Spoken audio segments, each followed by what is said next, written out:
That's all. Very good point. Shri Asaduddin Owaisi. बहुत बहुत शुक्रिया सर। स्पीकर सर, मैं ये वक्फ तरमीमी बिल की मुखालिफत में खड़ा हुआ हूं। किसी एक शायर ने बड़ा अच्छा कहा था, जब भी ज़मीर और ज़र्फ का सौदा हो दोस्तों, जब भी ज़मीर और ज़र्फ का सौदा हो दोस्तों, कायम रहो हुसैन के इनकार की तरह। सर, ये वक्फ तरमीमी बिल भारत के गयूर मुसलमानों के ईमान पर, इबादत पर एक हमला है। नरेंद्र मोदी की हुकूमत ने इस मुल्क की सबसे बड़ी अक़लियत के खिलाफ एक ऐलान जंग कर दिया, और ये जंग ना सिर्फ मेरे जिस्म पर है, बल्कि मेरी आज़ादी पर, मेरी समाजी और माशी मार्जिनलाइजेशन पर है, मेरी शहरियत पर है, मेरे मदरसे, मस्जिदों, खानखाहों को और दरगाहों को निशाना बनाया जा रहा है।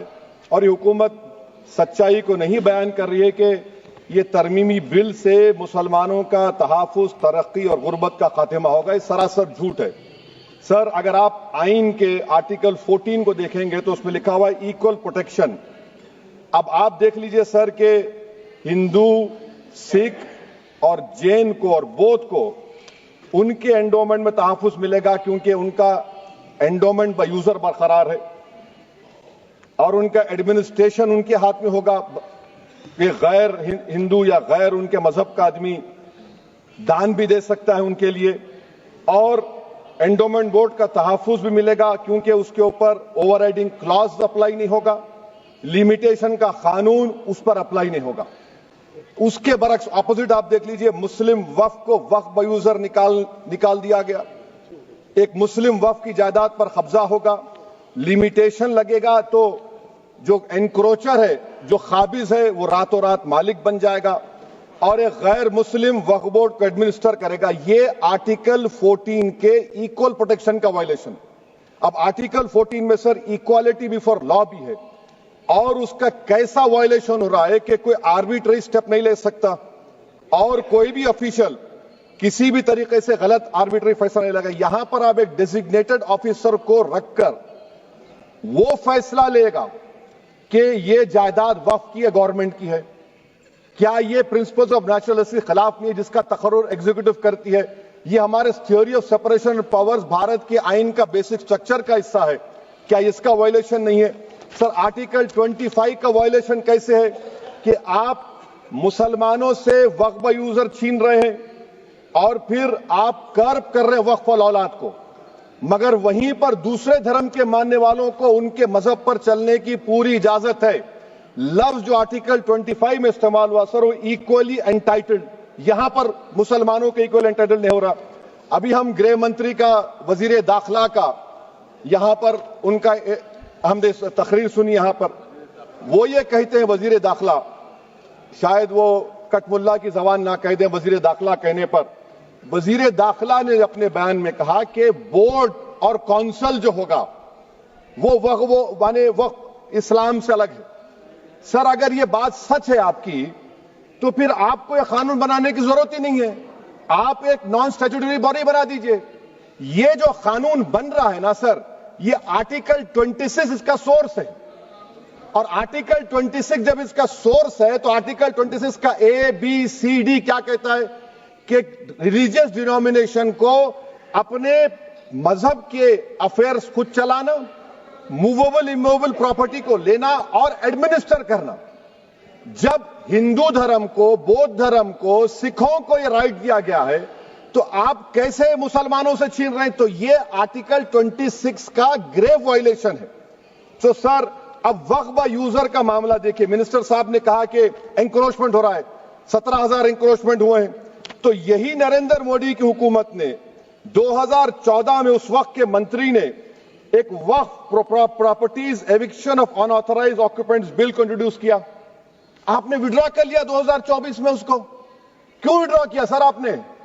जब आप मान रहे थे कि एंक्रोचमेंट हो रहा है तो आपने बिल को विड्रॉ कर लिया। अच्छा सर, अब वक्फ बाय यूजर को आपने निकाल दिया, माने कंडीशन क्या लगाए कि अगर उसमें डिस्प्यूट होगा और गवर्नमेंट प्रॉपर्टी होगी। सर, डिस्प्यूट तो है। मिसाल के तौर पर मोहिबुल्लाह साहब जिस मस्जिद के इमाम हैं, पार्लियामेंट के सामने मस्जिद है सर, 123 प्रॉपर्टीज में मस्जिद है, डिस्प्यूट चल रहा है। कल कलेक्टर या डिस्ट्रिक्ट ऑफिसर बोलेगा कि भाई साहब ये गवर्नमेंट प्रॉपर्टी है, स्टिकर लगा दिया जाएगा, मस्जिद बंद, गवर्नमेंट प्रॉपर्टी हो गई, होगी ना सर। अब ये बताइए, आप जब से यहां पर पूरे बीजेपी रूलिंग पार्टी हमको ज्ञान दे रहे हैं कुछ नहीं होगा, कुछ नहीं होगा, मैं दलील के साथ बता रहा हूं आपको। ये मस्जिद दिल्ली गवर्नमेंट बोलती हमारी है, वक्फ दिल्ली वक्फ बोलता हमारी है, तो सर वक्फ बाय यूजर, अगर मैं अपनी गवर्नमेंट के खिलाफ वक्फ बोर्ड वक्फ बाय यूजर इस्तेमाल नहीं करेगा तो क्या है सर। अच्छा, ये अमेंडमेंट जब हो जाएगा तो मुझे कहने दीजिए सर, सिर्फ प्राचीन मंदिरों की इबादत होगी, मस्जिदों की नहीं होगी। अब सर आप आ जाइए, अगर डिस्प्यूट मेरा एंशिएंट मॉन्यूमेंट से वक्फ का, एक मिसाल दे रहा हूं, दिल्ली में 172 वक्फ प्रॉपर्टीज एएसआई कंट्रोल में है, मैं तो हार ही गया वो, क्योंकि मेरे पास डॉक्यूमेंट नहीं है। आप कह रहे हैं कि डॉक्यूमेंट चढ़ाओ, अगर मेरा गवर्नमेंट से डिस्प्यूट चल रहा है मैं तो क्लेम ही नहीं कर सकता, क्योंकि आप जज बनेंगे, आप ही फैसला करेंगे, और जब तक आप फैसला नहीं करते वो वक्फ की प्रॉपर्टी नहीं होगी, वो प्रोविजन डाल दिया आपने। अच्छा, अगर मेरा डिस्प्यूट एनक्रोचर से होगा सर, तो एनक्रोचर में तो आपने तो 107 को डिलीट कर दिया, आप रातों रात खाबिज को, एनक्रोचर को मालिक बना रहे हैं। सर मैं ये पूछना चाहता हूं आपके जरिए हुकूमत से, एक मुंबई में एक बहुत बड़े दौलतमंद है, खोजा बरादरी का यतीम खाना था, उन्होंने 2004 या 5 में 22 करोड़ में खरीद लिया। वो केस सुप्रीम कोर्ट में कि आप उनको मालिक बनाना चाहती है लिमिटेशन एक्ट अप्लाई करके, हमको बताइए, हम जानना चाह रहे हैं। और सच्चर कमेटी ने सर 2007 में कहा कि दिल्ली के 123 प्रॉपर्टीज की मार्केट वैल्यू 6000 करोड़ की। आज हम 2025 में आ गए, क्यों आप उन प्रॉपर्टीज के खिलाफ पड़े हुए? 1976 में उस वक्त के वजीर आजम इंदिरा गांधी लेटर लिखा, इसको आप दे दीजिए, मगर आप उसको मानने को तैयार नहीं है। तो सर और एक जो झूठ फैलाया जा रहा है, management empowerment efficient development, sir this bill takes any management from the hands of Muslims, disempowers the waqf in comparison to any other stakeholder, takes away the efficiency of administration and hampers development. Waqf disempowerment in the name of efficiency, inefficiency is being created. The progress of development from pre-independence till today is sought to be destroyed. Sir अभी हमारे home minister साहब ने फजल पुकाया case का जिक्र किया। Sir मैं आपसे गुजारिश करूंगा कि होम मिनिस्टर जरा अच्छे लोगों को रखकर इंफॉर्मेशन ले। फजल पुकाया का ऑबिटर क्या है? इट इज ऑबिटर, वो रेशो डिसोडेंडाई नहीं है जो आपने कहा है। अच्छा सर, शेड्यूल ट्राइब के बारे में कहा, क्या शेड्यूल ट्राइब में मुसलमान नहीं होते? शेड्यूल कास्ट में नहीं होता मुसलमान, शेड्यूल ट्राइब में मुसलमान होता। तो क्या आर्टिकल 25 मेरा चला गया, आर्टिकल 26 चला गया, आर्टिकल 14 चला गया, 15 चला गया, 29 चला गया?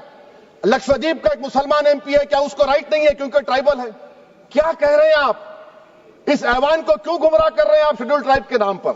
सर और एक चीज जो आपको बता रहा हूं सर, अब आप जब आर्टिकल 26 से मेरा सोर्स है, तो आप सेंट्रल वक्फ काउंसिल में 22 में से 11 आप नॉन मुस्लिम को बना सकते हैं, रिलीजन न्यूट्रल आपने कह दिया, और आप बनाएंगे, क्यों बनाएंगे आप? स्टेट वक्फ बोर्ड में 7 नॉन मुस्लिम होंगे और 4 मुसलमान, क्यों होंगे? क्योंकि आप लॉ में 95 में डायरेक्ट मैनेजमेंट में ले सकते हैं 5 साल के लिए। आप वक्फ बाय यूजर को आप कलेक्टर डिस्ट्रिक्ट ऑफिसर बोलेगा ये वक्फ की प्रॉपर्टी नहीं है, तो वो वक्फ बोर्ड खामोश बैठ जाएगा, कुछ एक्शन ही नहीं लेगा, क्योंकि वो आपके प्यादे हैं। अच्छा, जब आप नॉमिनेट करेंगे सर मैं मोदी गवर्नमेंट के खिलाफ नो कॉन्फिडेंस ला सकता हूं, मगर वक्फ बोर्ड का चेयरमैन जो नॉमिनेट होगा उसके खिलाफ नो कॉन्फिडेंस नहीं ला सकते, हम बिल्कुल नहीं ला सकते। क्या मजाक है बताइए आप? ये डेमोक्रेसी है। नॉमिनेट भी स्टेट गवर्नमेंट करेगी, वो अगर डिक्टेटर बन जाएगा जैसा आज भारत में हो रहा है तो वो भी नहीं हटेगा।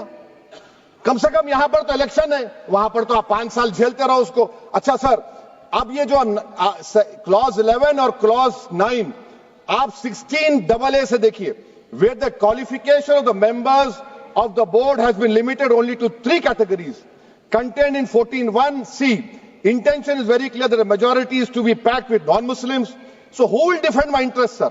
If I cannot depend on the state waqf board, central waqf council, which are going to comprise non-Muslims, this in itself is a clear violation of Article 26, 14 and 15, sir. अच्छा सर, CO पहले 95 act में था कि word मुस्लिम, आपने गायब कर दिया उसको।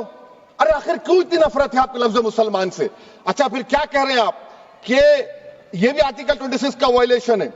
सब जितने हिंदू धर्म के प्रॉपर्टीज हैं, सिख धर्म के हैं, बौद्ध के हैं और आपके जैन के, वहां पर उन्हीं के मजहब का ऑफिसर होगा। और कहां पर नहीं होगा? वक्फ बोर्ड में।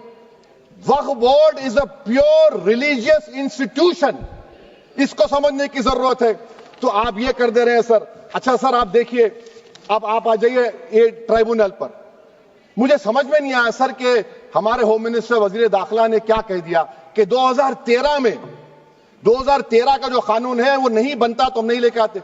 मैं बड़े अदब के साथ उनसे पूछना चाह रहा हूं कि क्या उस वक्त राजनाथ सिंह साहब, अडवाणी साहब, हमारी लेट सुषमा स्वराज, ये बड़े बड़े नेता यहां बैठे थे? आपने यूनानिमस उस कानून को पास करवा दिया। कीर्ति आजाद थे उस वक्त, अब यहां बैठे हैं वो टीएमसी में। तो क्या आप गलत थे या वो गलत थे? हमको बता दीजिए, आप बता दीजिए। क्योंकि अगर अडवाणी आपके लिए बहुत बड़ा नेता है, मेरे लिए नहीं हो सकते, आपके लिए आपने पद्मश्री दिया उनको। मोहतरमा सुषमा स्वराज की जबरदस्त तकारीर का मैं कायल हूं। वो बैठकर उस 2013 को यूनानिमस पास कर दिए। मुझे कंफ्यूजन है कि क्या अमित शाह, नरेंद्र मोदी बड़े हैं या अडवाणी बड़े हैं? आपके लिए आप तय कर लीजिए। अच्छा सर, आपके tribunal sir, railway Clements tribunal, NGT tribunal, income tax, वैसे 14-15 ट्राइब्यूनल है। हिंदू एंडोमेंट का ट्राइब्यूनल, सबका अपील नहीं होती, रिव्यू होता है। गृह मंत्री सरकार कह रही है कि नहीं, रोक दिए, रोक लगा। कैसे रोक लगाते हैं?